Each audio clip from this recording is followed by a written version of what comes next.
मिरची जाशील कैसी खुर्ची का मिरची जाशील कैसी खुर्ची का मिरची जाशील कैसी का मिरची जाशील कैसी खुर्ची का मिरची कुठे जाणार बाईच्या जातीला कुठे कुठे जाता येत नाही. तिने फक्त तिथल्या तिथे नाचत राहायचं.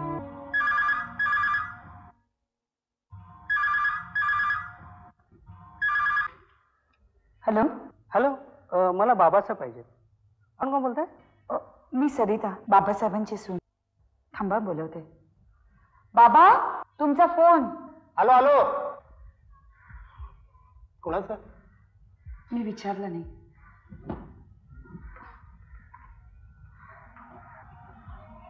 हॅलो, हा बाबासाहेब, मी यादव बोलतोय. बोला बोला व्याई बुवा, बोला काय म्हणताय? व्याई म्हणू नका हो. हो व्याई ना, व्याई नाही कबलायचं आम्ही. काही म्हणू नका, मी काय सांगतो तेवढं नीट ऐका. हो ऐकतोय. हॅलो, तुमच्या मुलीचं आमच्या मुलाशी लग्न ठरलं होतं, पण ते करण्याची आमची इच्छा नाही. पण असं कसं म्हणताय तुम्ही? हे शक्य होणार नाही. तुमच्या चिरंजीवाचं मरण एड्स सारख्या भयंकर रोगाने झालं आणि त्यांचीच बहीण आम्ही सून म्हणून आमच्या घरी आणायची, हे कसं शक्य आहे? पण हे लग्न मोडणं कसं शक्य आहे?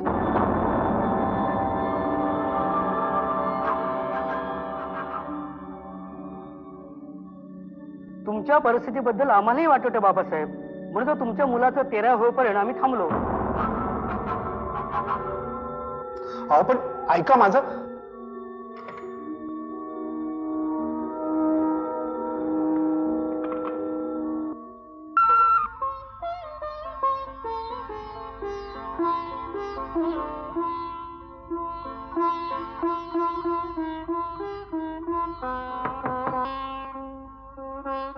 Yes come in. सर मी आत येऊ का? अरे बाबुलबाई, या ना, या आत या.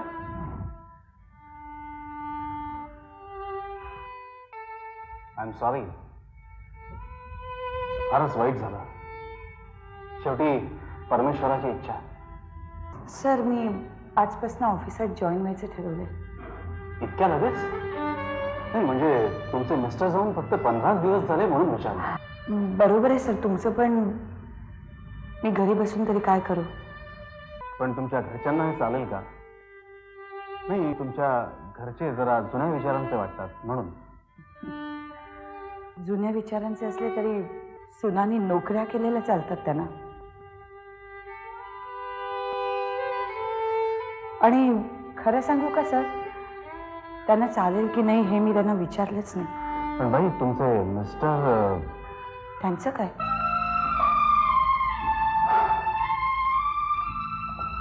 गैरसमज करून घेऊ नका, पण तुमच्या मिस्टरांना एड्सची लागण मला काही ठाऊक आहे? ते मी कसं सांगू सर? तरी पण काही अंदाज? म्हणजे त्यांचा बाहेरख्यालीपणा तुम्हाला माहिती होतं हे सगळं? सर मी मास्टरवर सही करू? आय एम सॉरी बाबू, माझा विचारण्याचा हेतू चांगलाच आहे. तुमच्यावर दोष येऊ नये एवढंच वाटतं.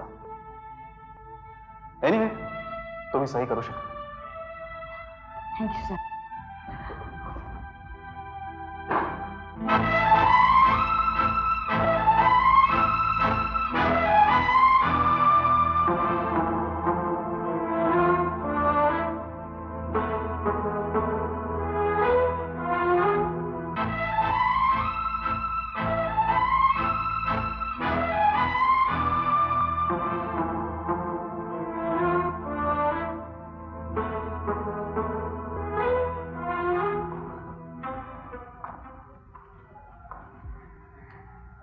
संतोष कुठे गेलाय? संतोष कुठे गेलाय? मला माहित नाही. म्हणजे काय? खेळायला न सांगताच गेला? काय एवढं तोंड देखलं प्रेम दाखवायला नकोय, कळलं ना? एवढं रागवायला काय झालं सासूबाई? हा अहो मला ऑफिसात ना आल्या आल्या संतोष भेटावं असं वाटतं म्हणून विचारलं. एवढं प्रेम आहे ना तर जायचं नव्हतंच ऑफिसला. मग घरात बसून काय करू? जाऊ दे. अहो पण संतोष न सांगता कुठे गेलाय आणि तुम्ही त्याला कसं काय जाऊ दिलं? छान, तुझ्या मनात आलं तू ना उठून गेलीस ऑफिसला? कुणाला विचारून सावरून गेली होतीस का? संतोष तुझाच मुलगा आलं मनात गेला हिंडायला कुठेतरी. असं काय म्हणते सासूबाई? अहो मी ऑफिसला आनंदाने का गेले? मग काय दुःखानं गेलीस? कोण म्हणेल नवऱ्याच्या जाण्यानं तुला दुःख झालंय म्हणून? खोटं बोलतेय का मी? अगं तुझा हा थाटमाट बघून तुला कोण विधवा म्हणेल? काय थाट केलं हो मी? रोजच ते सगळे दुःख जास्त झालं तरी ते बाहेर नाही दाखवता येत. बाहेरच्या जगाचा आपल्या दुःखाशी काहीही संबंध नसतो. बरोबर आहे. माझ्या पोटचं पोर गेलंय ना, आता माझंच तुटणार. संतोष, संतोष आलास तू? कुठे गेला होतास रे? तो शिशिर आहे ना त्याच्याकडे खेळायला गेलो होतो. हो. आई आपले बाबा मेले ना. आई सांग ना, म्हणून तू खेळायला मोकळी झाली. संतोष, संतोष कोण म्हणाल असं? ही आजीच म्हणाली नवरा मेला आणि येऊन राहायला मोकळी. बघा बघा कशा चाड्या सांगतो आईला ते. आई शिशिरची आई म्हणे की तुझ्यासाठी नवीन बाबांना. खरंच?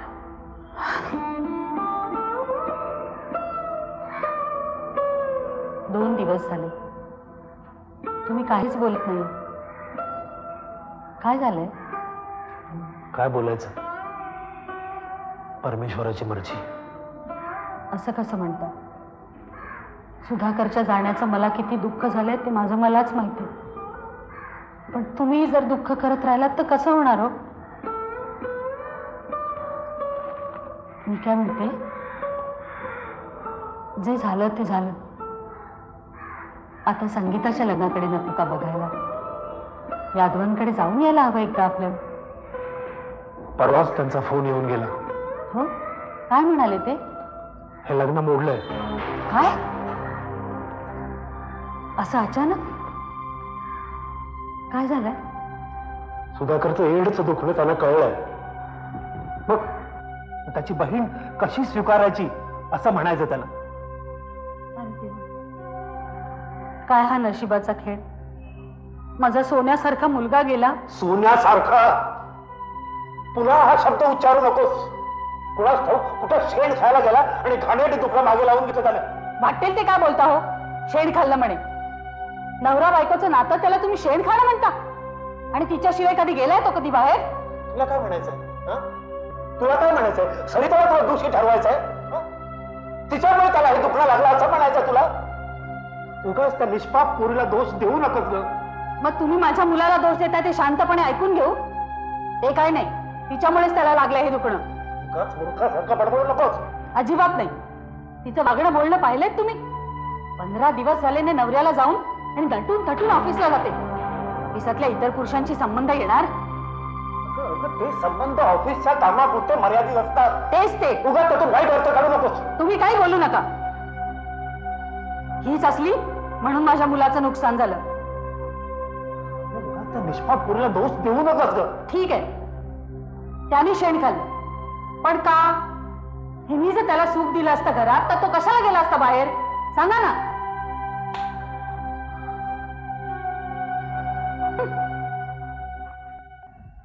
काय ग एकटीच आलीस?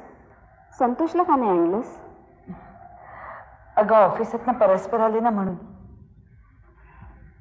कसं चाललंय तुझं? कसं चाललंय काय सांगू? खूप त्रास होतो ग. सगळं सहन करण्याच्या पलीकडचं. रडू नकोस पुरी, तुझं दुःख कळतं आम्हाला. अगं जावयाच्या जाण्यामुळे आम्ही देखील खचलो.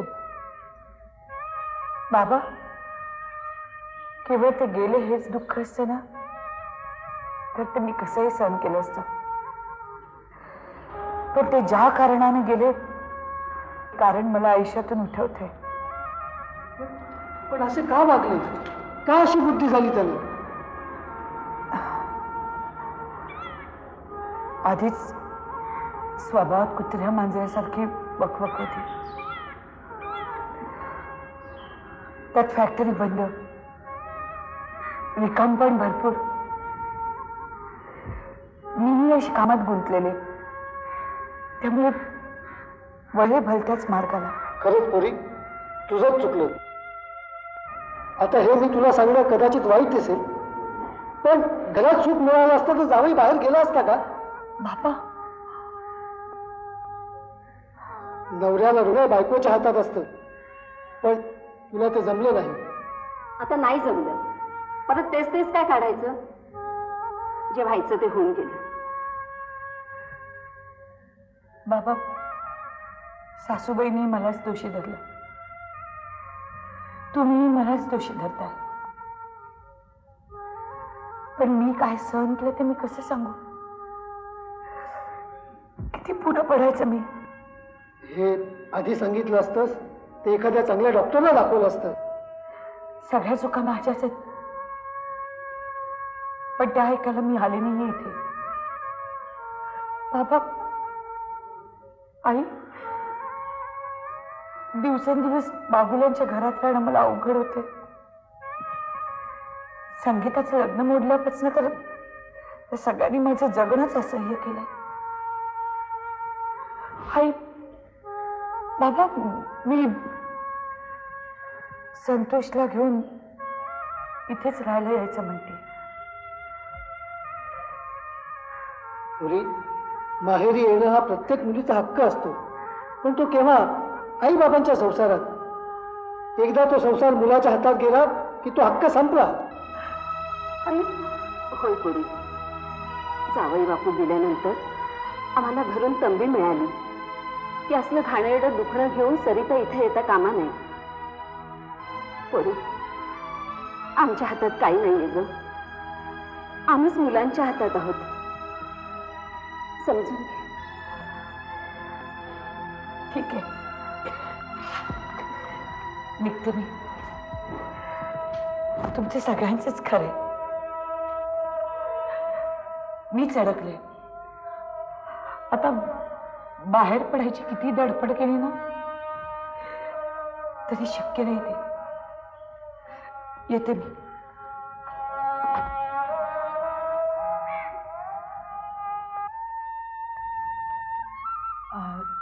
सर, या बागुलबाई, मुद्दामूनच बोलवलं तुम्हाला मी.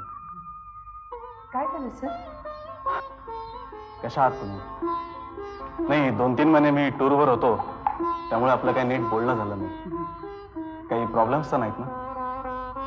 काय सांगू सर, सगळे प्रॉब्लेम्सच आहेत. तरी तुम्ही नोकरी करताय म्हणजे निदान पैशाचा तरी प्रॉब्लेम नाही, म्हणजे नसावा. नोकरी हाच मोठा प्रॉब्लेम आहे सर. का? सर, हा हा, बोला बोला, काहीतरी मार्ग काढूया आपण. यांच्या दुखण्याचा संबंध आमच्या घरातली माणसं माझ्याशी लावतात. काय? म्हणजे यांना हे दुखणं माझ्यामुळे झालं असं माझ्या सासूबाईंना वाटते. Oh my God. सासऱ्यांचं काय म्हणणं आहे? का त्यांनाही असंच वाटतं? नाही, सासूबाई त्यांना काही बोलूच देत नाही. सासऱ्यांना माझ्याबद्दल सहानुभूती वाटते, पण सासूबाईंपुढे त्यांचं काहीच चालत नाही. पण यात ऑफिसचा काय संबंध? सांगते ना सर, आपण इथे एकमेकांशी मोकळेपणाने गप्पा मारतो, याचा अर्थ त्या समजलं. अगदीच कोत्या मनोवृत्तीची बाई आहे. तुम्ही एक काम करा, तुम्ही स्वतःची वैद्यकीय तपासणी करून घ्या आणि तसं सर्टिफिकेट द्या. त्यांच्या तोंडावर मारा, आपोआपच उत्तर मिळेल त्यांना. सर, मारणाऱ्याचा हात धरता येतो, बोलणाऱ्याचं तोंड नाही धरता येत. दुसरा एक पर्याय आहे, म्हणजे तुम्हाला वाईट वाटणार नसेल तर सुचवतो. सांगा ना सर. तुम्ही दुसरं लग्न करा आणि त्या घरातून बाहेर पडा. सर, नीट विचार करा, नाही तर जन्मभर खितपत पडावं लागेल. तुम्ही तरुण आहात, दुसरं लग्न करून सुखी व्हा. थोडासा वयाचा, अनुभवाचा आधार घेऊन मी तुम्हाला हे सांगतोय, एक मित्र म्हणून. यात माझा काहीच स्वार्थ नाही. नाही सर, तुम्ही, मला तुमच्याबद्दल इतका विश्वास आहे की म्हणूनच मी तुमच्याशी एवढं मोकळेपणाने बोलते. मी जरूर यावर विचार करेन.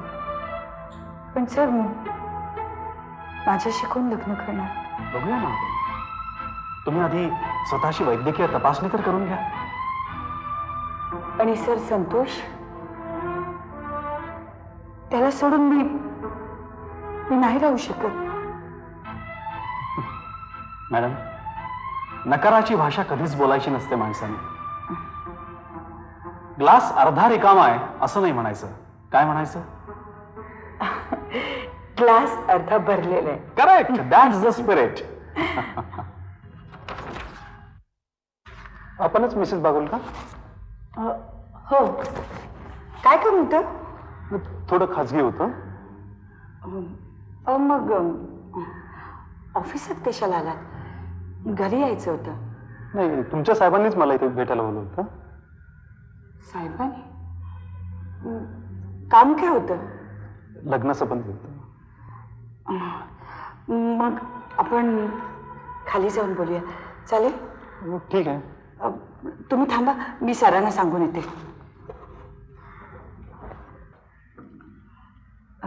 सर. येस. तुम्ही कोणाला पाठवलं होतं माझ्याकडे? हा हा, आले का ते? मी बोललो त्यांच्याशी. तुम्ही बोलून घ्या ना. सर, आम्ही जरा खाली जाऊन येतो. Oh sure. I wish you all the best. Thank you sir. हां, बोला मिसेस बागुल. ठीक आहे, मीच बोलतो. मी गिरीश काळे. माझं वय 38, पदवीधर आहे, सर्व्हिस करतो. हे माझं पहिलंच लग्न आहे. घरी आहे असते. अजून काही सांगू? माझी माहिती नाही, साहेबांनी मला सर्व सांगितलेलं आहे आणि मेडिकल फिटनेसबद्दलही सांगितलेलं आहे. मग आता आणखी काय सांगायचं? आपल्याला एकमेकांची माहिती झालेलीच आहे. आपण दोघंही एकमेकांसमोर आहोतच. आणि पसंतही आहे. आणखी एका गोष्टीचा मला खुलासा करायला हवा. लग्नानंतर माझा मुलगा माझ्या बरोबरच येणार. का? त्याची सोय नाही होणार? त्याला कोण सांभाळणार नाही? नाही, तो माझ्या बरोबरच राहील. मी त्याला नाही सोडणार. हा तुमचा निर्णय पक्का असेल तर मग आपलं जमणं कठीण आहे. कारण माझ्या आईची अशी अट आहे की तुला असलेली सून तिला नको आहे. ठीक आहे, मग माझी अशी अट आहे की माझ्या मुलाचा जो स्वीकार करेल त्याच्याशीच मी लग्न करेल. मला वाटतं तुम्ही थोडासा विचार करावा, त्यातच तुमचं सुख. माझे सुख माझ्या मुलामध्येच आहे. निघते मी. खरं तर तुम्ही माझे उपकार मानायला हवेत, नाहीतर एड झालेल्या माणसाच्या बायकोवर कोण लग्न करतो? सर, मला एक विनंती करायची आहे. बोला. सर, मला कुठे दुसरीकडे बदली मिळेल? बदली? हे काय काढलं नवीन? आपल्या ऑफिसची ब्रँचही कुठे नाहीये, त्यामुळे बदलीचा प्रश्नच येत नाही. काय झालंय?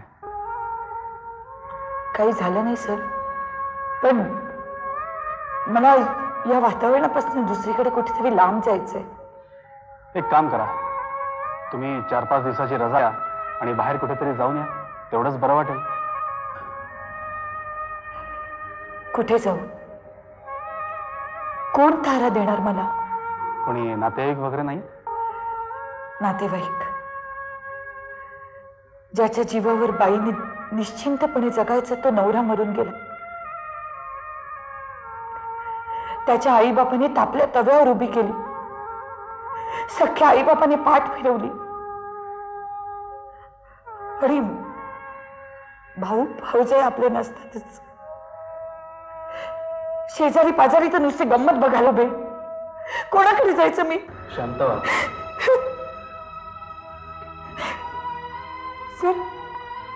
सर, काय काय सांगू तुम्हाला? इथल्या ऑफिसमधल्या सहकाऱ्यांच्या नजरेत आणि वागण्यातही दुरावा आलाय. मी लग्न करायचं म्हटलं तरी कोणी लग्न करायला तयार नाही. माझा नवरा एड्सच्या दुखड्याने गेला. यात माझा काय दोष? हा, त्याच्या पापाची फळं मी का भोगावीत? पण सर, मला ती भोगायलाच हवीत. हो, यातनं बाहेर पडायला काहीच मार्ग नाही. हे सहन करण्यातच माझा जन्म जाणार आहे.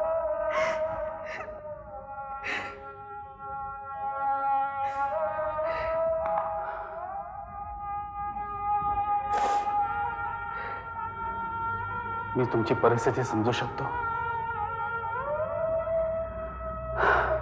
कठीण आहे, खरंच कठीण आहे.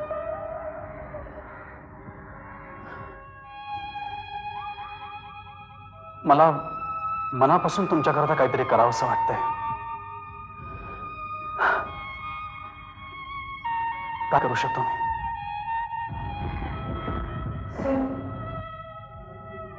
मला तुमची तळमळ समजते. खरं सांगू,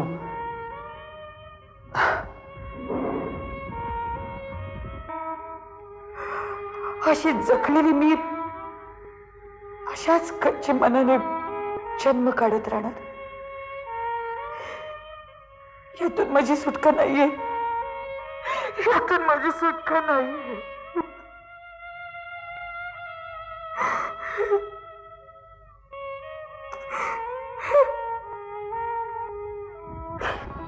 सरिता,